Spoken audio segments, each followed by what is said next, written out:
Righto, big fella. This will be the start of whatever the fuck this tutorial is of building your tactical squad. So I'll show you how to build them, how to base them, and how to paint them, and everything you need in between. So what you're going to need for starters is a set of snips. The Games Workshop ones look a bit different to this. If you have them, it helps, but if you don't have them, you can still, I'll show you another way in case you don't find a set of these, but really fucking handy to pick up a set of these. The next thing you'll need is a hobby knife, preferably one that's sharp. The one that I gave you, you can snap off the ends to keep it sharp, but it's pretty much brand new.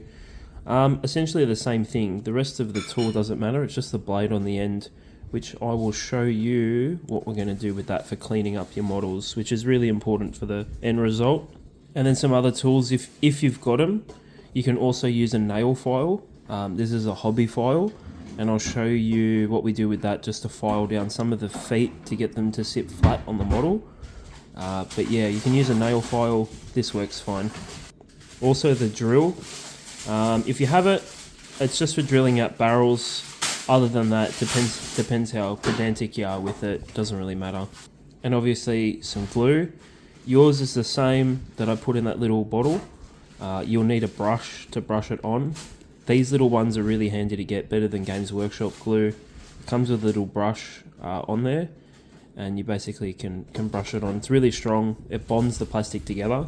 So the Citadel one, if you do buy it, it's really weak and watered down. You have to really hold the models together to glue them. But this stuff, the Japanese Tamiya, that's what I've put in the bottle for you. So you'll just need to brush it on, but I'll show you how to do that. And obviously a hobby handle. I've got the little stumpy one, which works better. There are other ones you can get that spin, and you can stick your model on the top, but it doesn't really matter. The one I've got here does the same thing. You pull it apart and stick your models on the top there to hold them whilst you're painting. So this is everything that you're going to have in the box. This is exactly the same as the one you have, the Tactical Squad. I was saving this, but I'll use it for the tutorial to show you, because these are a little bit different than the Primaris Marines. These are a little bit of an older sprue, but as you're probably aware, you get the instructions of how to build them. We'll go through that.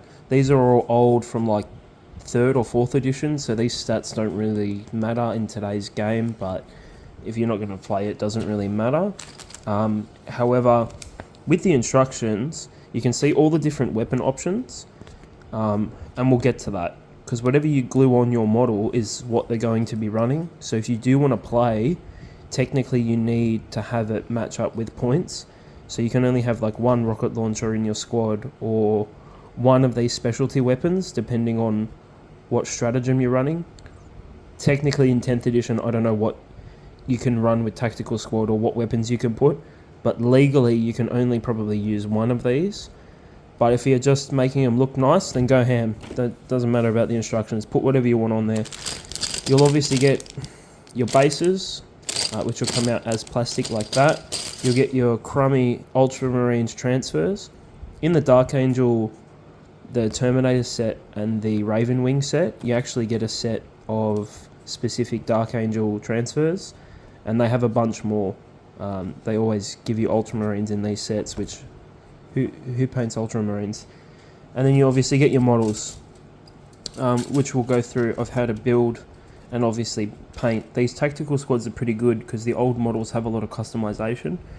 You can see that the you can see with the Tactical Squad, the chest pieces and all the backpacks and everything, they have a different look because there was a lot more customization with them.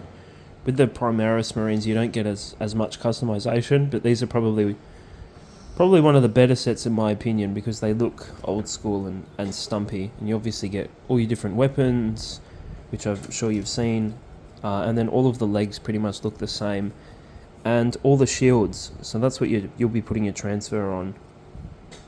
With the Dark Angels transfer sheet, like the upgrade pack, this one is a Blood Angels pack, but as you can see, the difference is that the shields, like the shoulder pieces, they will be plain for transfer sheets, or you can put the Dark Angels ones, which will have this embroidered onto the shield of the symbol.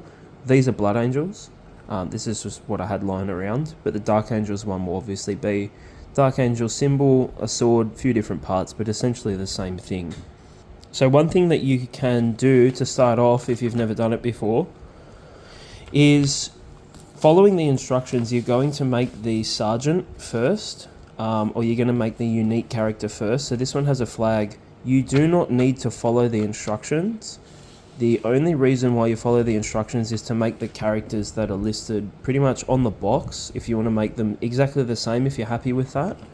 But because there is a lot of different bodies and pieces, what I usually like to do is build them all first, just the bodies and the bases together.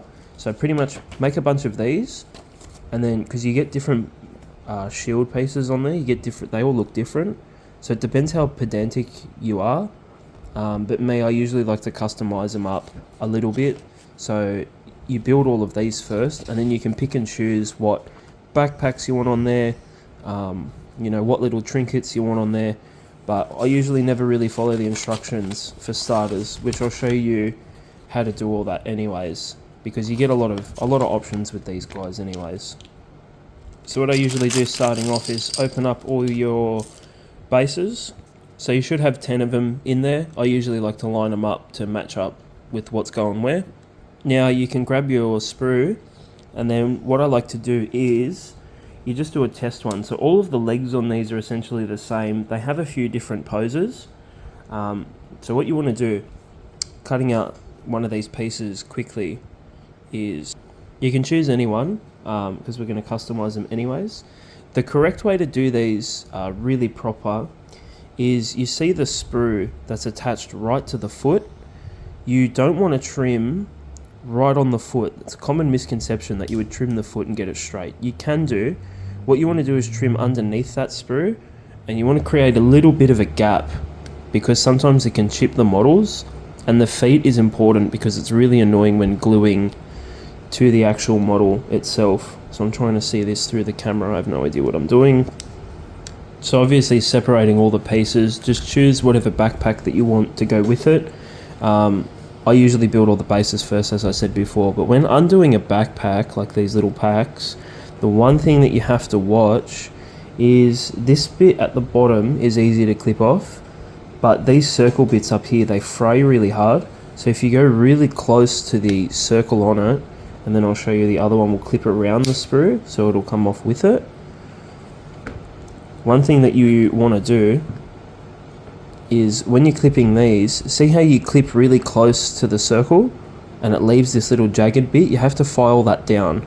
But if you unclip from the sprue, leaving a bit of room, you'll have enough room to use your clippers there to get a cleaner cut, or you can just pull it off with your clippers. So it doesn't look like much, but it's kind of jagged because it clips close to the sprue. And this one is really easy to, it's a lot of a flatter clean. So all of these little things matter when you're making your final product. They're really fiddly. So just for example, once you've got all your pieces laid out, obviously you'll build all of the bases and the feet together first. So I would recommend making a bunch of these. I'm just making a run-of-the-mill Space Marine just to show you the process of it. One of the biggest things, so make sure you cut out all of these, you know, really nice. But the biggest thing that you want to do, that these models are going to have, is these lines on them called sprue lines. Now these are used when they mold them. See the biggest thing with the feet, it's got little jagged edges. That's not going to sit correctly. But you want to, this is essentially the time you take to clean up all of the pieces on there. What you want to do with your hobby knife, you can use the sharper side. I wouldn't recommend it when you're starting because it's really sharp. You can dig into your model. Is use the other side, the blunt side of your hobby knife. You want to run it along the sprue line to basically file off that sprue line. If you don't, these sprue lines, that line will show up in your base coat, and that'll show up when you're actually painting the model, and it'll be really annoying. You can go over them once it's painted. I mean, sometimes you do miss sprue lines, and it depends how fussy you are with your model. But generally speaking, you want to remove these sprue lines, and you just run your blade along, and you just want to get it so it's neatened up. Some of them can be quite high. These are old, like 90s models, so they're running off old sort of plastic technology. So what they essentially do is this the two-piece mold, and they press the plastic together, and that's what creates these mold lines. For the feet as well, you just want to level them out and clip off whatever you need to clip off. Now with the feet like that, they can get pretty jagged. Use a sharp edge, and you just want to layer it right out as flat as you can get that foot to clean it up, essentially doing the same thing, but you just want to go through and clean it all up.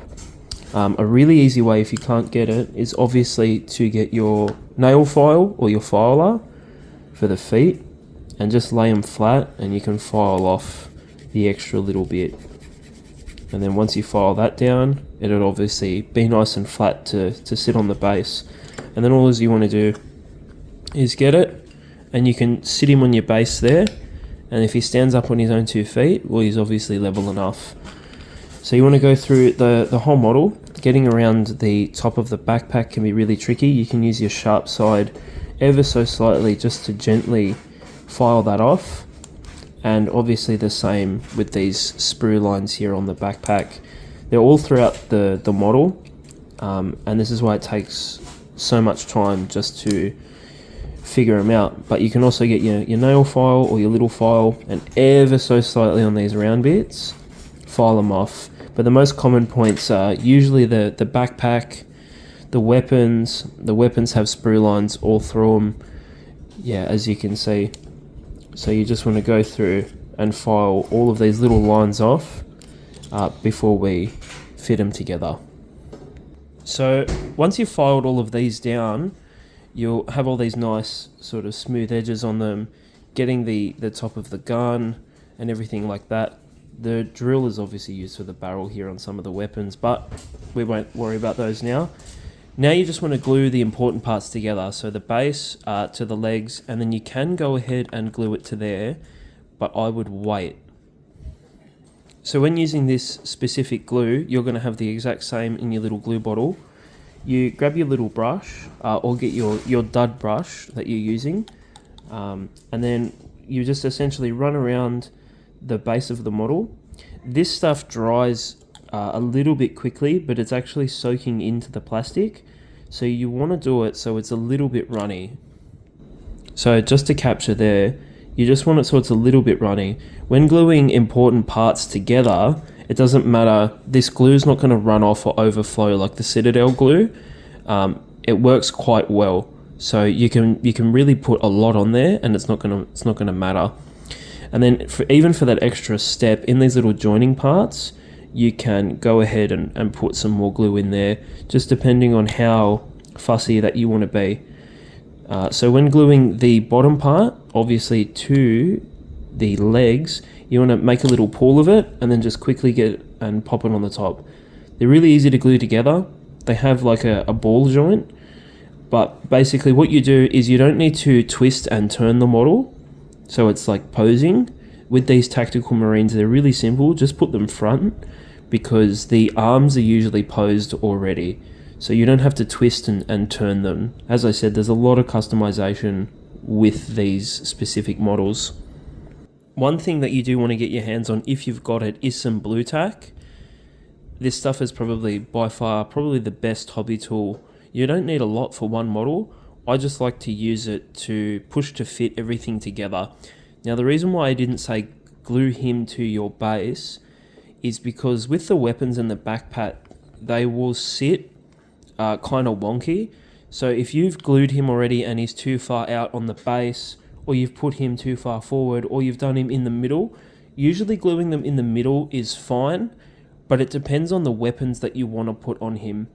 For the run of the mill like bolter, you can just put him in the middle of the base. But if you're putting the rocket launcher, it's obviously going to sit out a lot further, so you want that model to be back to give enough room on the base for the rocket launcher. Obviously this is, sort of detailed, but run of the mill, if you're just starting out and you have no idea, you can just go ahead and glue him right to the middle of the base. That will usually be fine. Obviously when gluing to the base, you want to pull up the glue on his feet a little bit.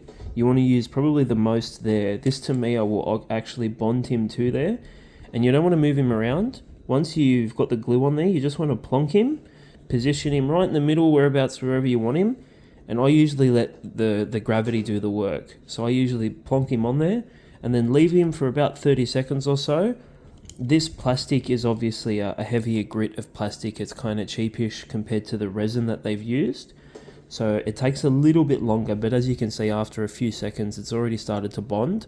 But try not to knock it or move it, because gluing it to the base, sometimes they do separate, they do fall apart, but this Tamiya glue does a really good job of holding him to the base. So once he's glued to the base, what I usually do is put the backpack on.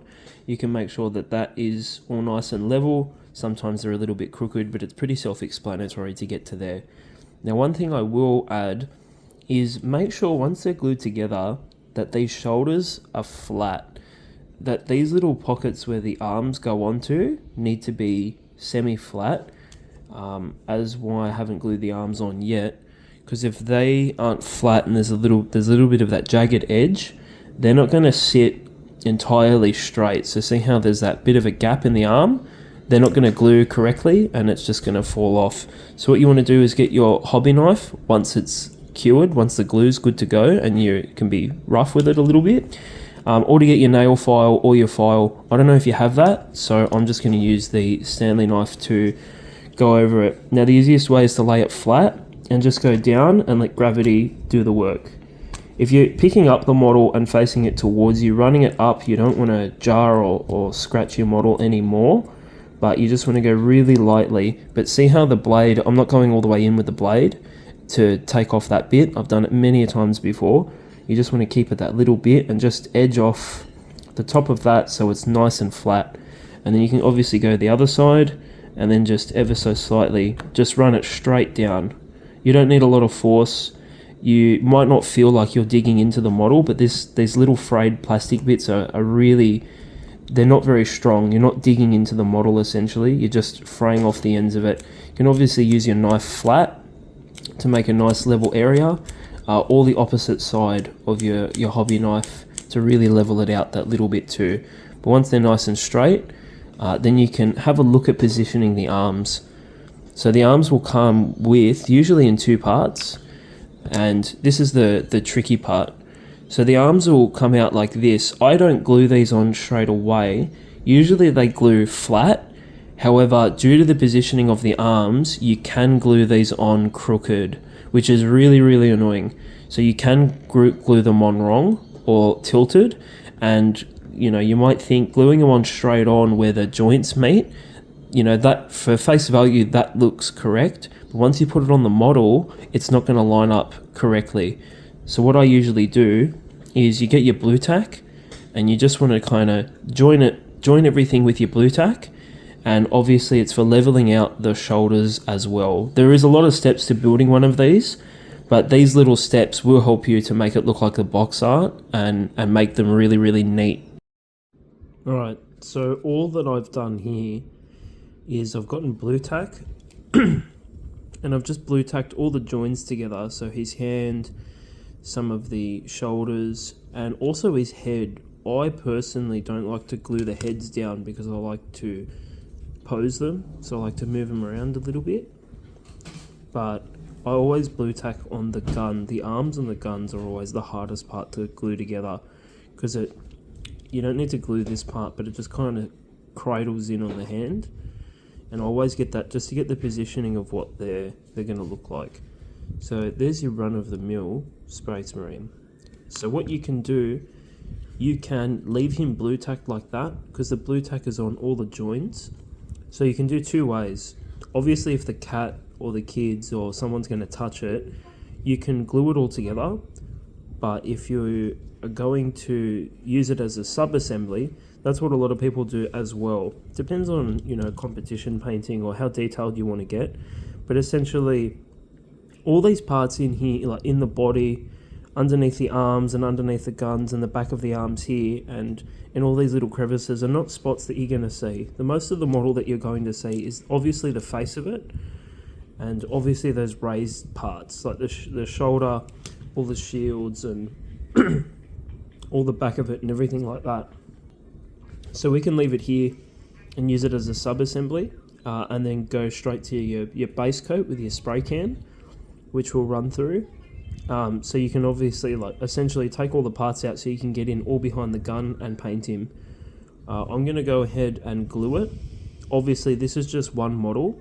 Once you have completed all the other models, then you can obviously customize them. They have different helmets, different shoulders, and everything else. So I usually like to blue tack it all together to see what it looks like, because there's nothing worse than gluing it all together and then making another model like following the instructions and it looks, you know, nothing like how you wanted it to look, or it's got a different weapon scheme. One thing you can do is leave them blue tacked, obviously if you want them for display or if you're running a game with them.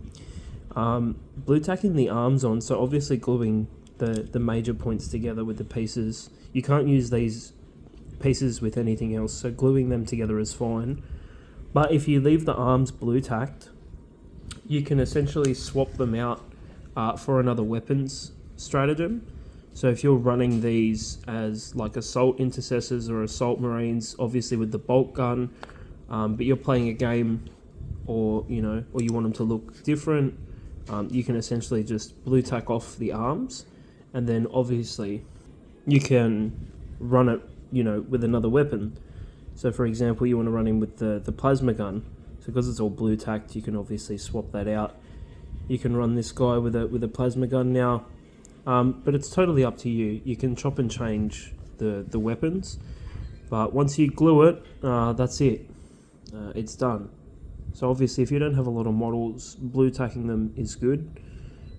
If you want to have them look different, or you want to run something different, or you're playing a little game on your table and you want to try all the weapons and see how they work, depends how in-depth it is. But if you're just keeping them for display models and not actually running any games, so you can swap the arms out and obviously run in with a different weapon if you want to run in with something different. But for the purpose of this tutorial, I guess, I'm going to go ahead and glue the bolt gun together, and we'll glue him all up. The only thing I'm not going to glue is his head on. I like to leave them with a bit of blue tack in there, just to keep them posable, and it doesn't really matter when you spray them. When gluing your arms on, they can be a little bit tricky. So what you want to do is you just want to glue both of the arms on. You want to glue them all in, but you want to leave it so it's not entirely dry yet, because you're going to have to pose it in a way that the weapon sits flush, and that the arms line up. Now, the arms on most Space Marines will not line up 100%. Due to the pose, they will look a bit crooked. This is solely because of the shield actually covers the shoulder. The shoulder part covers a lot of the model, so the arms won't look level. They'll have a few gaps in them. This is perfectly normal. But the arms usually do sit a little bit lower than what you would normally expect. So it doesn't really matter. As long as the front of the gun and everything is posed how you want it, that's pretty much the only thing that matters, which I'll show you here. We'll douse it up with a bit of glue, because these shields tend to typically not stick to the arm but stick to the actual body of it as well. And so we'll try and get it on there. Doesn't matter if you fiddle around with it or drop it, it's going to happen. Yeah, so see how the shoulder now covers up most of it, but it's not going to glue to the arm. It's going to also glue to the body up here as well, which is a common thing with Space Marines. The shoulder takes up quite a lot. You can also as well just whack your glue right on in there. Just keep in mind with this Tamiya glue that it is like an adhesive, so if something is setting and then you reapply glue, it'll make it movable, so it'll weaken the joints because it's the adhesive in the glue, so it might jiggle around a little bit, but you just hold them together, and it looks pretty well flush. So that's pretty much your first run-of-the-mill Space Marine. So you let that glue sit for a little bit. I have deliberately left a few sprue marks and marks on it in common places, just to show you how we can get rid of them if you do miss them. And I've left the head obviously just blue tacked on there, but the rest of the model's glued. He's glued to the base. backpack's glued on. Obviously you've got your different options for backpack, chest piece, which is covered by the gun depending on what weapons you run. But this guy isn't a sergeant or anything. The sergeants will have the shield with the skull on there. Just keep in mind of that, of how lore accurate you do want it. So you have all of these different shields. Obviously this is like a engineer of some sorts. This is like your veteran sergeant. These are the little plaques that you can run on your veteran marines if you want to run one of them like that. And obviously these ones here are your sergeants. So you can run one, you know, as a different type of sergeant with different types of ranks on the shoulders. And technically they have one each. So law accurate wise, you can run him on the left shoulder, which from this point of view is the right shoulder. That will be the one with the symbol. But they to run true, they run a shoulder each. Sometimes in these sets you might not get shoulders that match up. So for example, we have here the skulls on this one, and then the eagle on this one, and then another little plaque on this one. And then you've obviously got your other ones, which are plain, and then some that run with the bullets or whatnot. Anything with a symbol that's not plain will be run on the left shoulder. So if you're doing one that is a veteran, always on the right side from this side, always the right side of the shoulder will run the chapter marking. So always on that right side is the chapter marking, and on this side is your pretty much your embroidery or whatever they are. So a sergeant or veteran marine, your customization will be on the left shoulder here. And as a prime example in the box art, so you can see it's a bit tricky to tell from here, but he's running the skull on the left arm from this view, and that'll be the sergeant's mark, the little crest there. And then on this one he'll have his chapter marking, so as you can see here. With the beak head, as you can see, this is technically an old pattern of Space Marine armor. I think it's the Mark 3 or 4. So he's going to run that shoulder on that side. I personally don't like to run it on that shoulder. I like to put the chapter symbol to keep it coherent. Just keep in mind, if you are running a game or taking it to a shop, they might pick that out, but if they do, they're complete knobs. It's your model. You decorate it however you bloody want. But they all have the chapter marking on that right shoulder, bar the beak head. And he can be whatever you want. So you've obviously got your sergeant or whatever you want your hero. You can make him a normal Space Marine as well, because if you're playing a game where you have a lot of squads, you'll have one character that's in charge of the generic Marines. But because this is like a display set, you can obviously make your sergeant, put your Dark Angel's head on him. I usually like to make the sergeant nice and plain, so put a special helmet and put the little garments on him, and then I give the flag to another character. But it's your model, and it's Warhammer, so glue everything to one model, make it crazy, make him however you bloody want. Now we are outside, the model is glued, and we've got our spray can. I'll show you the easiest way to do this. So I have a spray stick that I've got. You don't need one of these. I just brought it because I spray a lot. I just put double-sided tape down and then I stick him on there. You can use an empty water bottle. You can use your hands. I wouldn't recommend spraying on the little figure stand, the little black stand, because the one that you hold to paint, because paint can seep into it and it gets really crummy after a while. But essentially what you want to do, if you're spraying a lot of them at once, that's obviously going to be a much easier, more time efficient. But if you're spraying one on his own, you can use a stand. You can blue tack him to the top of the lid. At worst, you can use the lid on top and you can just hold it. You will need a glove or something so you don't get it on your fingers, but sometimes I don't care. At worst, you can hold it and then spray him directly on your fingers, or either. But with your spray can, what you want to do is give it a shake for 2 minutes, at least a minute or so.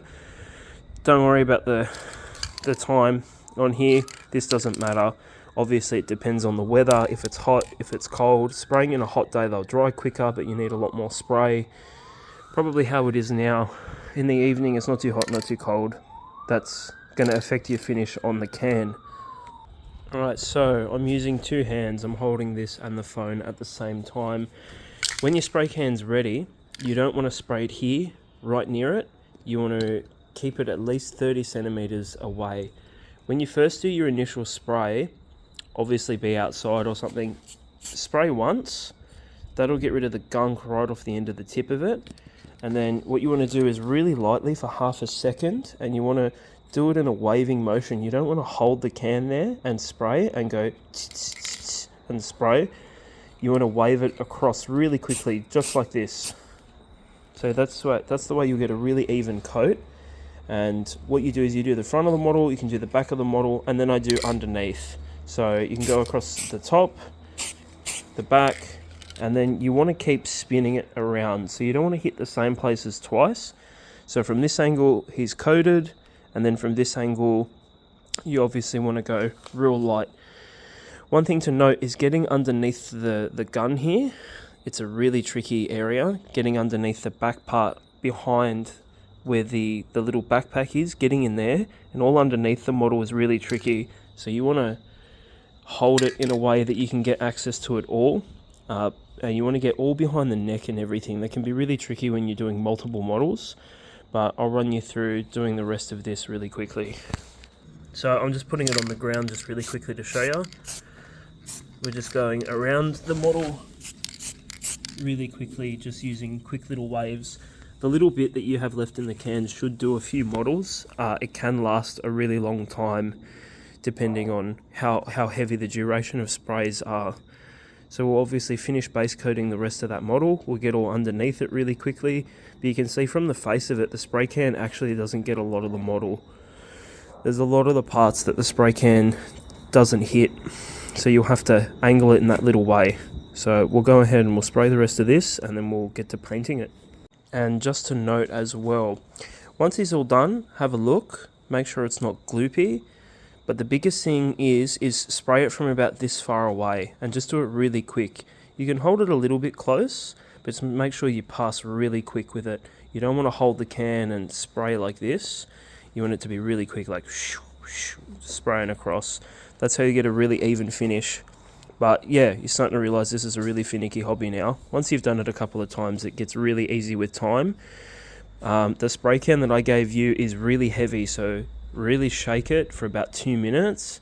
You can heat it up a little bit in the sun or whatnot.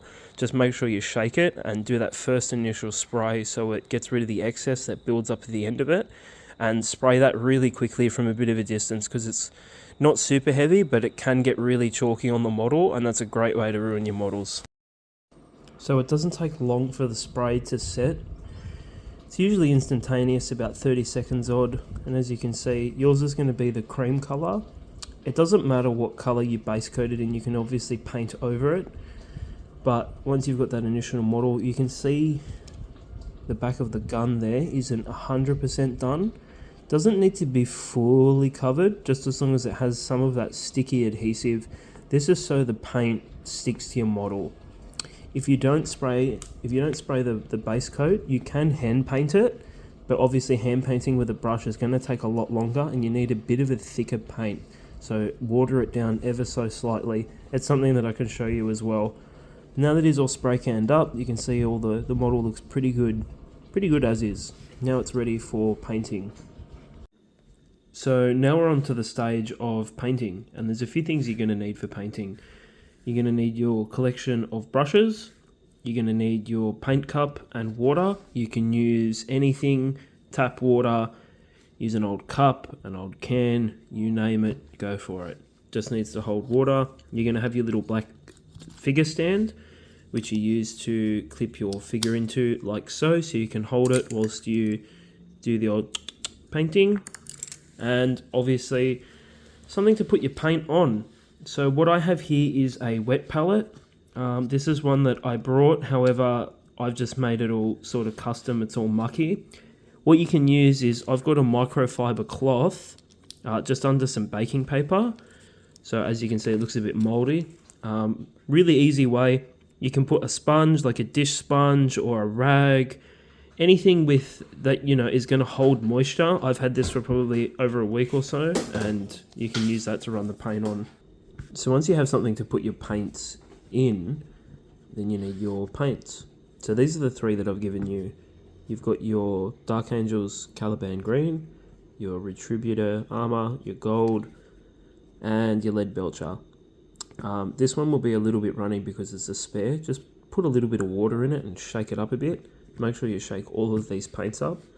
The other two that you will need at very minimum is a dark like khaki brown to do the chest piece and a dark red.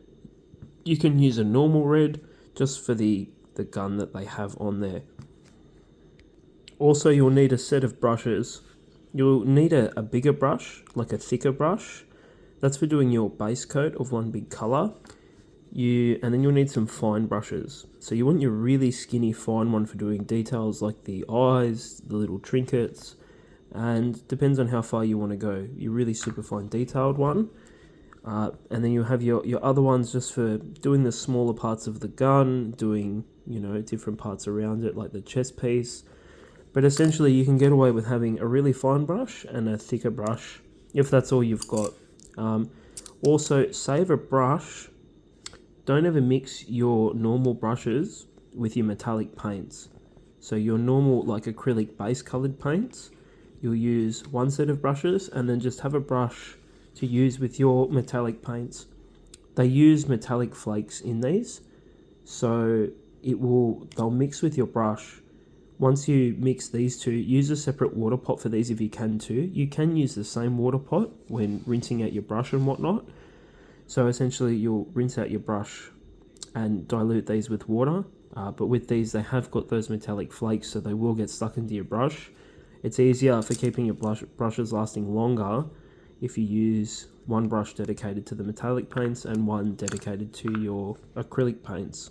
So when you're starting off, putting your paints down, this is the technical part. So open it up ever so slightly. The Citadel pots will have this little lip in the pot, and you just get a little bit of paint on the end of your brush. Because we're using quite a bit, we will grab a little bit of this. This Caliban green doesn't go very far, so you can gloop up quite a lot of it. And then make sure when you're done, seal it. The paint dries around the tops of these caps. They're really poor design, but they can last a long time. Once you've done that and gotten your paint on there, and then you've only got it on the little tip of your brush. So what you want to do, when you're drawing paint out, is you only want it to go about halfway on your brush. You don't want it to get to the edge of your brush here. That will fray your brush and it'll ruin the fine point on them. The next part is watering down that paint. That's a base colour paint, and because they're acrylic paints, you want to water them down. So you just dunk your brush in about as far as you can go with the paint that's already on there, and then you start to mix it in with your paint. Because we've got a large amount of paint actually on here, you want to thin it down some more. So you just dunk your brush back into your water and then mix it up.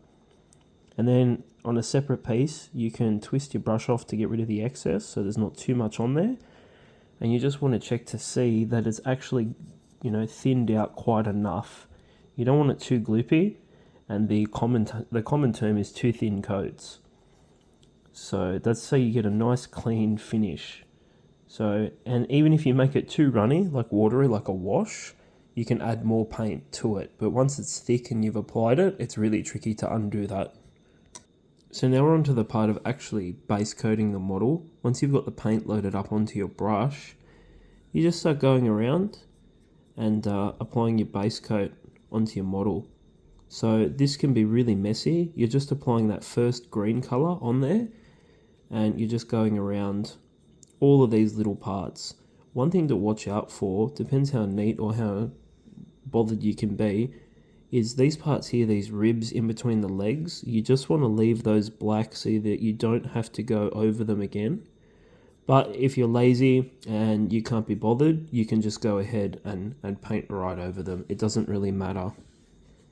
Now, if you feel like when you're painting these and your paint doesn't feel like it is very thick, it's quite thin, that's what you want. When you're painting your first base coat onto the primed model, it's not going to sit very flush. Depending on your brush, synthetic brush, your different kinds of high-end brushes, that will change your brush stroke. So you can see here zoomed in, it's giving off that sort of brushy lined pattern. This is perfectly normal for your cheapy sort of brushes, and it doesn't really matter at this point in time because we're using just the base coat. So it can be really messy. You can paint over everything, and everywhere that needs to be green, essentially, bar the gun, you can paint over everything green. But yeah, you can be really messy with it.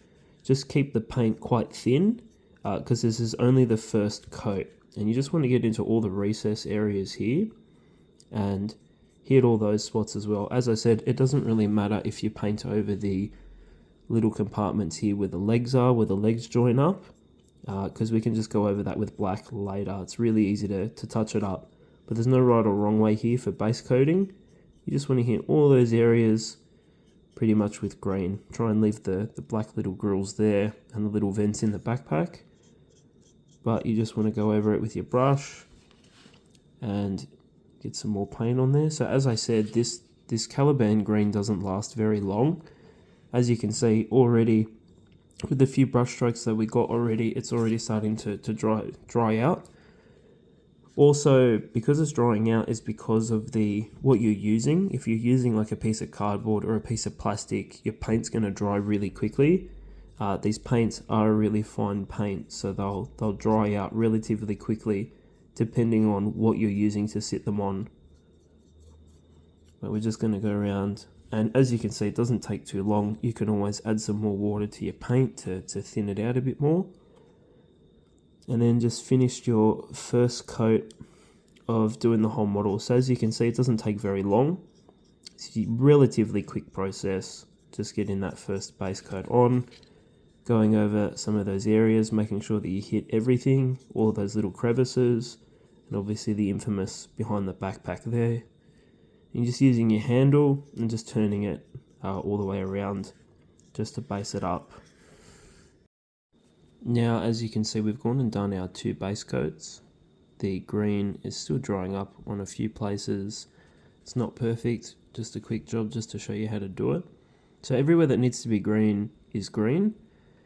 Now, the good thing about black is yours is going to be that cream color. It's a little bit tricky to work with. See all those parts you miss underneath the model and inside the arms and all those little crevices. The common one is black because you can't actually see all of those parts that are unpainted. They almost look like a shadow. That's the good thing about base coating your model with black. Using the cream color, it's going to show really strongly all those parts that aren't painted. The easiest way to fix that is just to paint your whole model in the color that you need it to be. So instead of leaving, the little edges black and whatnot, you just want to go through and paint absolutely everything, even the gun, so it's not that cream color, because your spray can is just to make sure that the paint sticks and how it's going to look on the model. This is Caliban green onto black, so it's going to look a bit darker even after a few coats of it. Gives it a sort of sleek green color, or obviously with the light on it.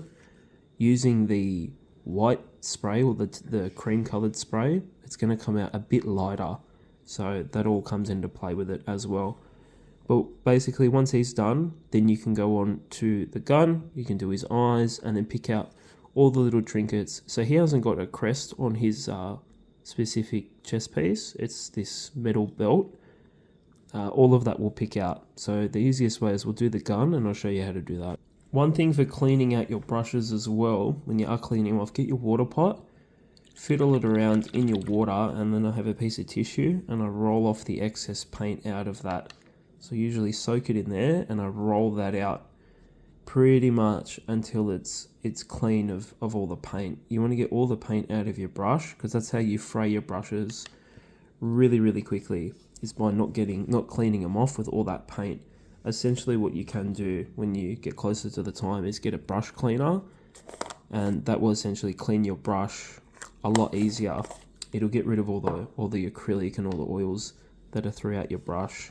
So you just go through and keep dunking it and keep washing it off to clean out your brush. Keeps the point a lot finer and keeps your brushes lasting a heck of a lot longer. Now we'll move on to doing the metal parts. With this lead bedsher paint, it's really thick, So you only want the littlest bit. It doesn't go very far. So you just want to pop a little bit on. You can, if you can't be bothered, you can just use this straight from the pot. It's a metallic paint. It works a little bit different. But you want to put a little bit of water on the end of your brush, and you want to mix that in ever so slightly. So you can see it's a very thick, gloopy, metallic paint. It's a little bit tricky to work with, but once you get the hang of it, it's really easy. But you just want to thin it down so you can see that it spreads really neatly on the brush. And then come over to your model, obviously with the gun, and everything on it, the majority of it is going to be silver. So I usually paint the majority of it with the lead color.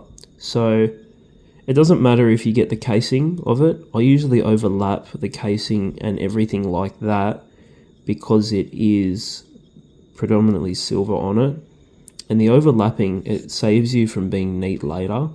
So if you were only doing the edge of it just here, I mean, it can sometimes create a little bit of a gap that you have to go over with the red, but it's really easy if you just paint the whole thing in the color that you need it to be.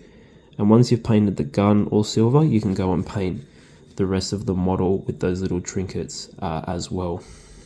And one little trick that I'll show you when painting all the rest of these little tubes is put a little bit of paint right on the end of your brush so it feels like there's not much there, and just go really, really lightly. Doing these, mastering these when you're new can be quite daunting and really tricky, and especially because getting them to sit level where you need it to be. So the trick is to just use minimal paint, use next to nothing on your brush, and you can pick out all those little pieces on there. All these little bolts as well, with minimal paint on there, you can just sort of nudge your brush on there and hit all of these little bolts on there as well without brushing over it too hard. But yeah, the trick is to basically use next to no paint on your brush and to just sort of swipe your brush over without it overlapping, and then you can get all of those. But yeah, see, next to nothing, and you're just sort of dragging the brush across ever so slightly. It's a little bit of a different tactic to just scraping it across. You can hit in here as well, just ever so slightly, just touching all of those little edges. Now, if you do overlap and you get paint where you don't want it to be on your base color, it's really easy to fix. So sometimes getting some of these bolts, they will overlap a little bit depending on the effect you're trying to go for. But just to get those little edges on there, and obviously anything else that you want silver. You can paint the mouthpiece silver. I usually leave it black to give it a little bit more of an effect. But once you've picked out all of those, I pretty much don't really worry about the back of it. But as I said, because you've blue tacked the head, you can move his head out of the way and you can get in there and do all those silver, all the cables and everything if you wanted to do that as well. And then pop his head back on. But yeah, pick out everything that is all metallic that you need to pick out, and just use minimal paint on your brush, and then you can go back over it with your base color if you need to go through and touch it all up. Now that we've done all that, we're going to do the gun casing and the eyes. So you can see with the gun casing, position it, just get a little bit of paint on the end of your brush. You just want to go ever so slightly, just really light, take your time, and just pick out that gun casing. This is why you paint the whole area with silver to start off with, because then if you do make a mistake or you do go over it, you can just pick it back out with the silver that you've used before. This is why I said painting it in two parts. You just want to use a little bit of paint on the end of your brush and just drag it along those little edges. So get your brush facing vertical down. So it's really, really easy. And you can pick out all of these little bits as well. Getting around the barrel, you can mess it up and it takes time to be neat. It comes with time. But as I said, even if you make a mistake and you get it somewhere that you don't need it, you can go back through and obviously fix that up if you need to. Obviously, getting into the eyes, it can be really, really tricky. This is why I said blue tack the helmet. Well, what you want to do is position whichever eye that you want to create the most room for your brush. You want to angle it in a way that you can get your brush in there. So I usually paint the eyes with the brush right on the end, on the direction that the eyes are going. So if I'm painting his right eye, I'm not going to come in with the brush this way because it's going to drag too much on the rest of the face of the model. So I like to position it to give it enough room and point the brush facing the same way. And same tactic, you just use minimal paint on there, and you just go in right in the corner of his eye and drag it back towards you, and that'll pick out the eye. Now it doesn't matter if you do a little bit of overlay like that. Can also create a little bit of a glow effect if that's what you want. But if you do get paint on the top of the little headpiece, you can just go back over it. Obviously we move the head to the other way, and then angle your brush in again, and then you can just pick it out with the eyes and go back over like that. But yeah, really easy way to pick out the eyes. It's not as daunting as what it seems. So the last step, now that we've done all those, is your gold. So with your gold, you can pick out all your little trinkets. Obviously, same method, use a little bit on your brush and just go around and get the little trinkets on there. And the biggest one is the wings, actually, on the bolter. Just a little bit of paint on the end of your brush, and then you just drag it across, and then you're pretty much good to go. But that, real quick, is how you paint up your Space Marine. As you can see, it's really simple. It's done really quickly. And you can go back and clean it up with whatever base color you need. This comes with time, so just take your time and be really neat and slow. But if you want to do a little bit advanced from here, you can do that with highlights and everything. But getting it to that standard, you only need a few colors, and then you'll be pretty much good to go to get it to that level. Yeah, but there you go. That should be your first Dark Angels done.